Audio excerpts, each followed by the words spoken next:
سورہ مومنون کی شروع کی آیات میں اللہ تعالیٰ نے جنت الفردوس کی کچھ صفات بتائی ہیں. اگر ان میں سے اگر کوئی ایک صفت پر بھی عمل نہیں کر پاتا، اگر وہ انسان بھول کر زنا کر لیتا ہے اور بعد میں سچے دل سے توبہ کر لیتا ہے، ٹھیک ہے توبہ کر لی ہے تو پھر ٹھیک ہے توبہ. تو پھر سورہ الفرقان کی 70 نمبر آیت میں 70 نمبر کہ اگر کوئی شخص شرک سے بھی توبہ کر لے جو اس کائنات کا سب سے بڑا گناہ ہے، اور یہ واحد گناہ ہے جو قیامت والے دن معاف بھی نہیں ہوگا اگر دنیا سے توبہ نہ کی. باقی گناہ اگر بغیر توبہ کے بھی کوئی مر گیا تو اپنا عذاب بھگت کے جنت میں انشاءاللہ چلا جائے گا. سورۃ النساء کی آیت نمبر 48 اور 116 کے تحت ان اللہ لا یغفر ان یشرک بہ ویغفر ما دون ذلک لمن یشاء. لیکن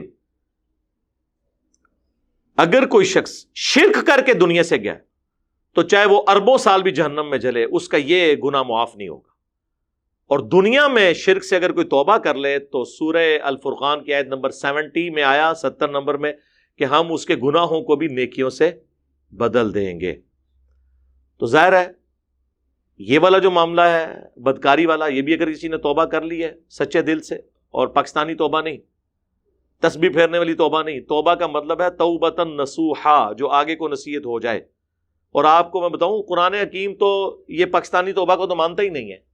قرآن حکیم میں یہ ٹاپک سورۃ النساء کے اندر اور کئی صورتوں میں آیا ہے.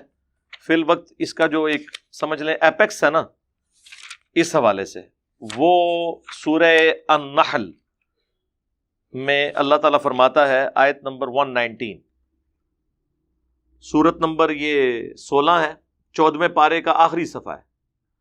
ثم ان ربک للذین عملوا السوء بجہالۃ، پھر اس کے بعد تیرا رب ان لوگوں کے حق میں جو جہالت میں نفس سے مغلوب ہو کر گناہ کر بیٹھے،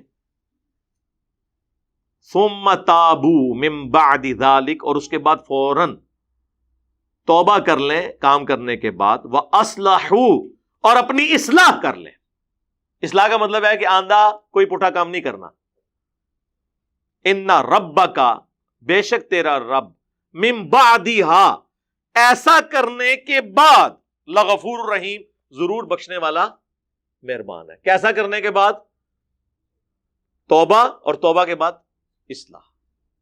تو خالی تسبیح پھیرنے سے نہیں بلکہ نصیحت والی توبہ. تو توبہ کریں. زنا کی توبہ اس کے اوپر یوٹیوب کے اوپر